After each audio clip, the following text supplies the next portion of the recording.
Well, a standoff in Overland Park ends peacefully, finally, nearly 29 hours after it started. And the man responsible is behind bars. Police surrounded a house in the 8100 block of 144th Place at about 10:30 yesterday morning. And tonight, the ordeal is over. Beth Vaughn is live with more. Beth? Yeah, Cynthia, the Sheriff's Department is finally opening this neighborhood back up after the man finally came out of his house. I want to show you behind me. His house is actually about 6 up on the left side of the road. And, they are just clearing that out right now. And this more than a day after more of a day than of worry for these residents. And it's ended, actually, by a huge dose of pepper gas.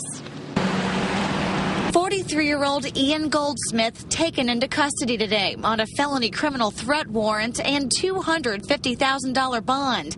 These pictures given exclusively to NBC Action News by a neighbor who watched it all unravel. According to Deputy Tom Erickson, at about 2 o'clock, a robot spotted Goldsmith on the second floor. We're able to then strategically place more gas there and at the same time talk to him.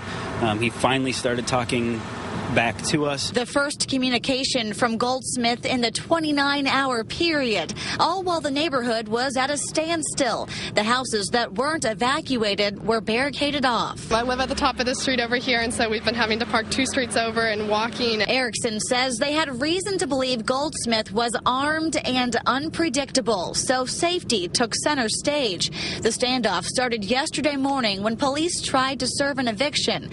Sheriff Frank Denning says this was unusual. It's very unsettling when you're losing your property, losing your home. And so this one was rare. A harsh reality that Maggie Stoltz says isn't worth risking your life for. I mean, it's a house. In the big grand scheme of things, it's not that big of a deal. A breath of relief tonight that everyone's safe.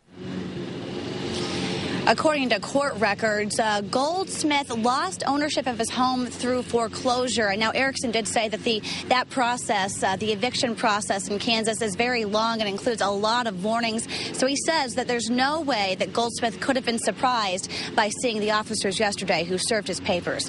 For now, we're live in Overland Park. Beth Vaughn, NBC Action News.